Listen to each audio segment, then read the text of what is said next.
Estamos de volta ao Tira Dúvidas, que conta agora com a participação dos professores Alexandre Marini, de Sociologia, e Wendermi Botelho, de Filosofia. Sejam bem-vindos, professores. Obrigado. Lembrando que você pode fazer a sua pergunta sobre as aulas de hoje pelos nossos canais de comunicação que estão aparecendo aí na sua tela. E enquanto recebemos as perguntas, vamos relembrar os temas das aulas de hoje. Professor Alexandre, seja bem-vindo. Quais foram os conteúdos abordados hoje? Então, a gente está falando sobre a questão do trabalho, né? A questão da educação, a gente falou um pouquinho sobre a pandemia. Então, a gente tenta fazer com que determinados eventos que estão acontecendo na sociedade, atuais, né? Junto com a pandemia, e tendo um olhar sociológico sobre isso daí. Perfeito, professor. Professor Wendermi, conta pra gente o conteúdo das suas aulas. Olha, nós trabalhamos nesse período a existência humana propriamente dita. E quando eu digo existência humana, eu vou trabalhar todas as esferas para o desenvolvimento e crescimento do ser humano. Então, nós trabalhamos a esfera do homem em si, da sua existência, do seu ser aí, e trabalhamos o homem enquanto ser social. E aí nós trabalhamos a questão da esfera política. Inclusive, né, eu gostaria até de fazer uma retificação, Gabi. Em uma das questões do Tira Dúvidas anterior, que eu trabalhava a questão de Montesquieu. Montesquieu, ele vai combater o absolutismo e vai propor uma forma democrática, né, do controle da vivência social, né? E aí eu citei um exemplo de Rousseau, que é justamente o investimento no ser humano, na qualidade humana. Só que ao invés de falar Rousseau, eu falei Hobbes, que justamente vai desacreditar o ser humano, tanto que tem a expressão o homem é o lobo do homem. Então eu queria só fazer essa retificação. Rousseau vai acreditar que o homem nasce bom, mas a sociedade que o corrompe, e vai propor também, por isso que eu fiz o link com Montesquieu, essa participação desse ser humano com o que há de bom nele para a construção do convívio social, deste novo contrato social. Perfeito. Agora que relembramos o conteúdo das aulas, vamos passar para as perguntas. Primeira pergunta do Enem: o que é ser autêntico nos dias de hoje, professor? Quando a gente pensa em autenticidade, a gente lembra lá de Friedrich Nietzsche, que vai dizer o seguinte: olha, o ser autêntico é aquele que consegue dar nomes às coisas que não têm nomes. Ou seja, é aquele que consegue ver além da ideologia, e aí vem o famoso Übermensch, o além do homem, o super-homem. Só este Übermensch vai poder, livre de qualquer controle ideológico, perceber além da ideologia e, a partir daí, ver novas possibilidades, novas realidades. Traduzindo para a gente esse ser autêntico, além de quebrar ideologias, é o autoconhecimento, a autoafirmação e, sobretudo, um bom controle da própria vida, um controle consciente. Aí a gente lembra da liberdade em Sartre, viver essa liberdade consciente, essa liberdade que tem prós e contras. Ou seja, viver essa liberdade de uma forma que eu vou saber que as minhas atitudes têm que ser atitudes que conduzam à minha felicidade. E se caso isso não aconteça, eu ter um crivo, eu ter o senso crítico para perceber os meus erros e superá-los para o futuro, para o meu crescimento enquanto pessoa. Então, ser autêntico é ser você, é se perceber, é se conhecer, é se aceitar, é se aprimorar o tempo inteiro, livre de todos os conceitos que querem te dominar. Vivendo, né, a realidade social, porque a gente não tem como viver fora da realidade social, mas sabendo aproveitar aquilo que vai fazer com que nós cresçamos na vida e evitar aquilo que empobrece o nosso ser. Perfeito, muito obrigada, professor. Próxima pergunta, professor Alexandre. Corpo social é como um corpo biológico? Questão do Enem. Não, o corpo social não é como um corpo biológico, mas Essa pergunta ela é recorrente, ela faz sentido, porque dentro da sociologia a gente vai falar muito sobre como que o corpo ele pode ser comparado, o corpo social ele pode ser comparado com um corpo biológico. Porque, principalmente no início da sociologia, quando ela se formava ainda como ciência, ela tentava se fortalecer como ciência, tendo um olho ali muito nas ciências naturais, o que a gente chama das ciências duras, né? Então, muitos exemplos que existiam nas outras ciências, a sociologia pegou para si. A comparação com o corpo biológico é uma delas, né? Tentar imaginar que dentro da sociedade, a sociedade pode funcionar como um corpo, onde cada instituição, cada pessoa, cada indivíduo tivesse uma função, a função de fazer o corpo funcionar. E que quando essas funções não estão acontecendo de maneira correta, o corpo vai adoecer. É o adoecimento do corpo, né, que na sociologia a gente fala de anomia, que se uma instituição, por exemplo, a instituição policial, uma de outra instituição educacional, ou um grupo de pessoas, enfim, qualquer parte do corpo não funcionar direito, o corpo vai adoecer. E adoece mesmo, né? O que nós temos hoje aí é um corpo extremamente adoecido.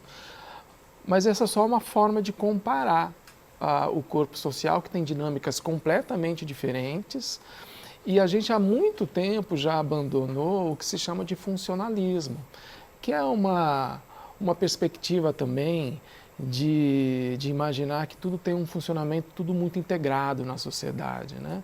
É o que a gente chama de funcionalismo americano, lá na década de 60, 70, que foi muito forte, que até é forte ainda até hoje, né? Até no nosso imaginário, quando a gente fala assim, o sistema não funciona, ou a sociedade age desse jeito. É o funcionalismo, é a ideia de que nós temos uma espécie de um corpo em funcionamento.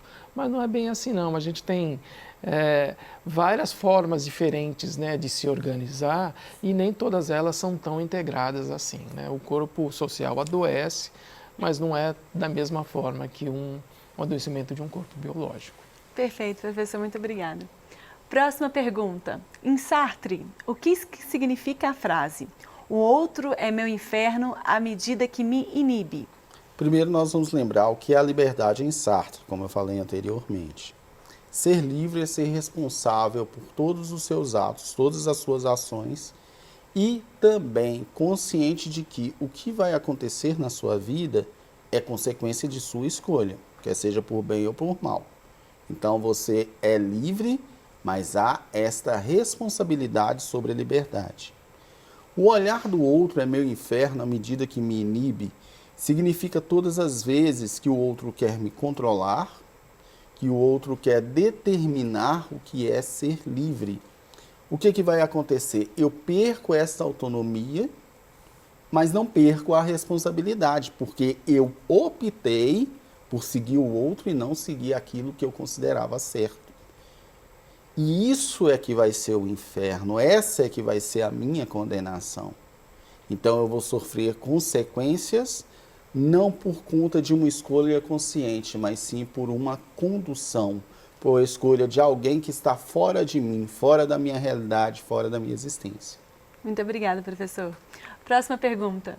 O que a alfabetização tem a ver com a participação política?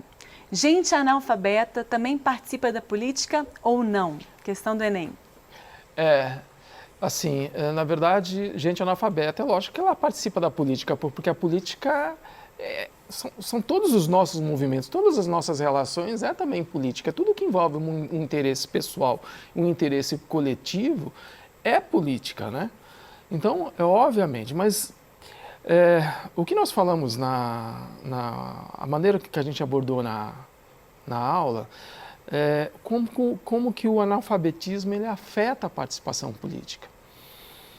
Porque para você participar da política, você precisa, por exemplo, ter acesso aos seus direitos, saber quais são os seus direitos, onde é que estão os seus direitos.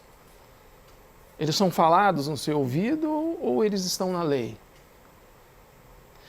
Para você ter acesso à política, você precisa também ter acesso à cultura. A cultura, muitas vezes, ela é de forma escrita. Para você poder ter participação política, você precisa de trabalho, um trabalho que te dê, inclusive, capacidade de participar politicamente.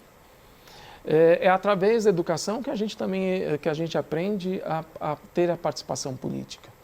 Então, normalmente, eu utilizei bastante gráficos, né, durante esse período.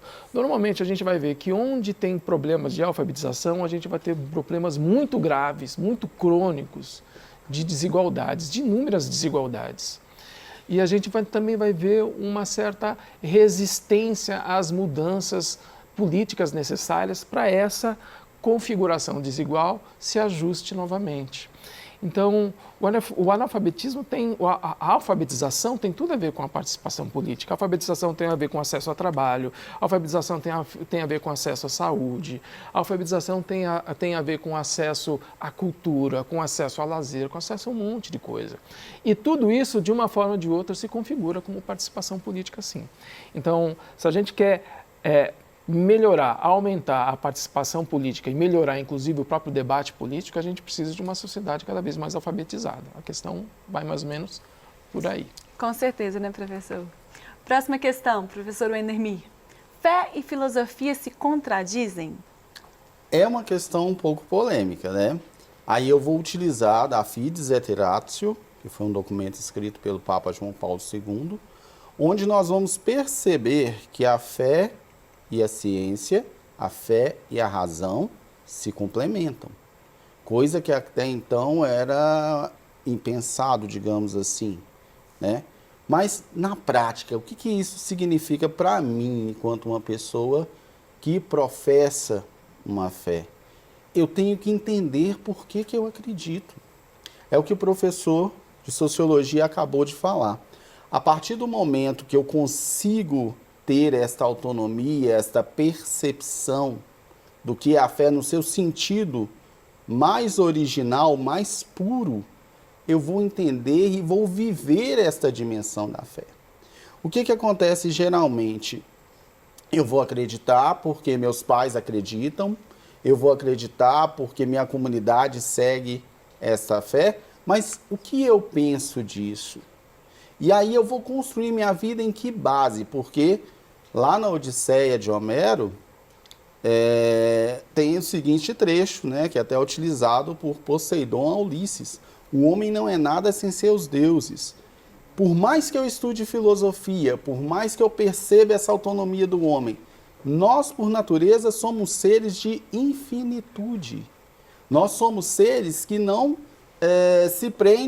se prendem ao limite de vida e morte. Nós queremos viver além. O nosso senso, o nosso sentido, por mais que eu fale, utilize um termo como Nietzsche disse, Deus morreu, vamos viver aqui e agora. Eu sei que não é só o aqui e agora. A filosofia me obriga a entender que existe um algo mais, que é o mistério, né? Que os místicos tanto falam. Então, a primeira coisa que eu tenho que viver na minha fé, por que eu acredito? Por que eu acredito em Deus? Por que eu acredito em determinada doutrina?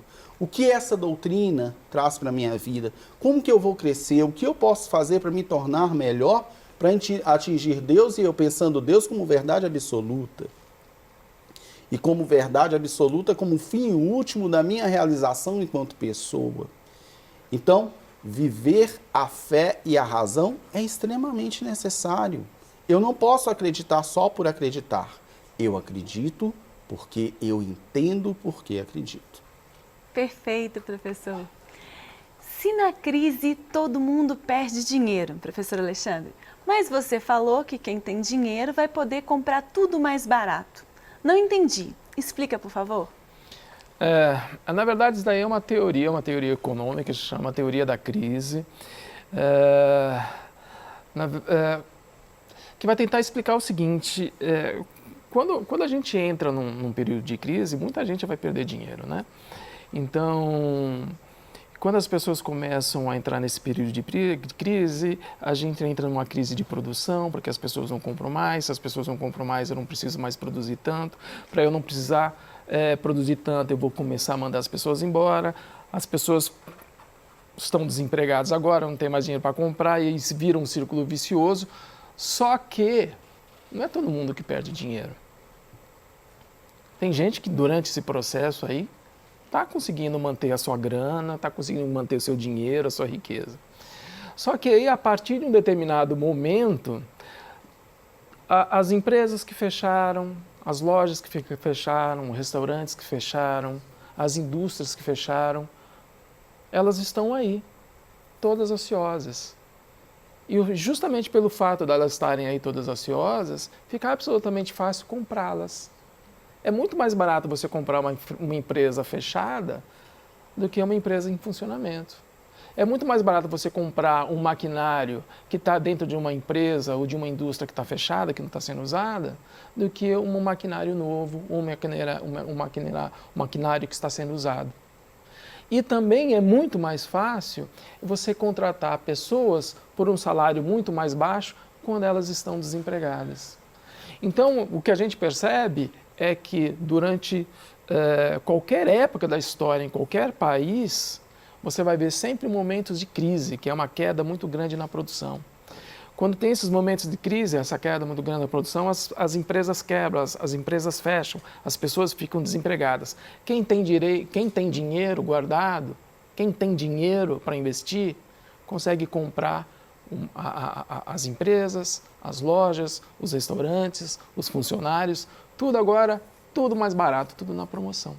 É basicamente isso, então, que a teoria da crise vai tentar mostrar, que durante o tempo a gente sempre vai entrar numa crise, e quando a gente entra numa crise, toda a produção, o maquinário, as pessoas necessárias para se produzir vão estar ali à disposição para serem compradas ou alugadas mais barato. Verdade, professor. Inclusive, nesse momento de pandemia, estamos vivendo uma crise. Alguns setores, por exemplo, setor farmacêutico, setores de saúde, estão crescendo, dado o momento.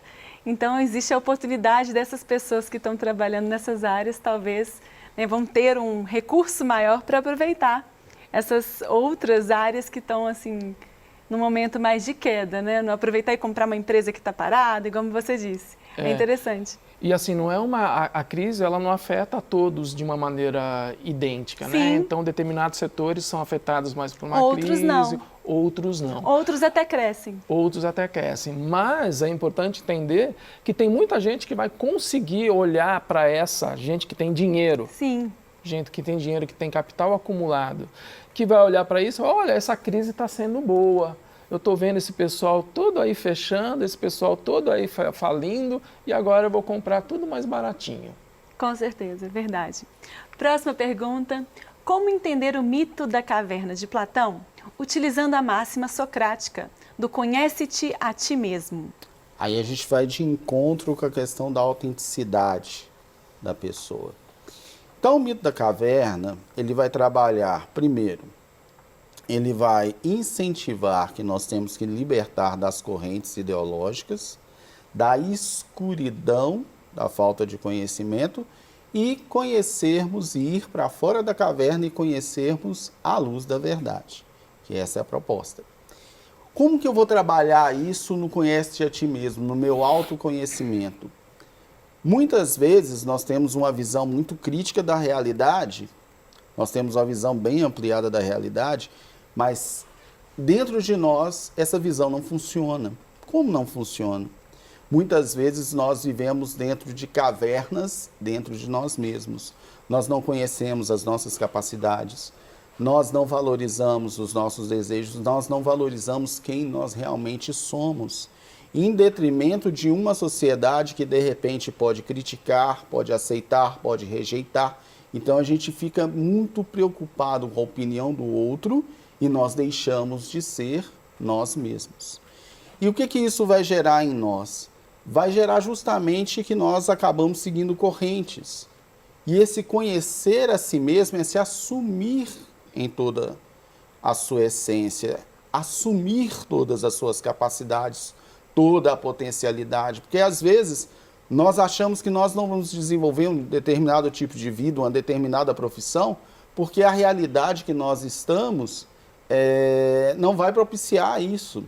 Quantas pessoas que às vezes, e eu conheço muita gente assim, que às vezes querem desenvolver nos cursos superiores, cursos voltados à arte, à dança, e muitas vezes não vão desenvolver porque estão presos à ideia de um mercado que tem que cumprir, eu tenho que ter uma profissão que dê dinheiro, né? E isso muitas vezes vai gerar um profissional frustrado. Pode ser até bom, mas um profissional frustrado.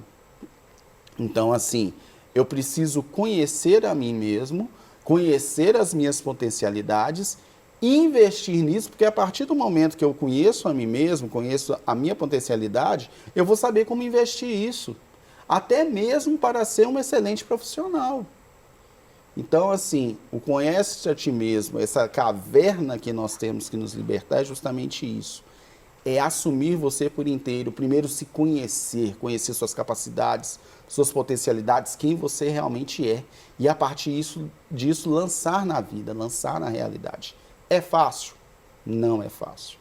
Sempre nós vamos ter, né, pessoas que vão podar, realidades que vão podar.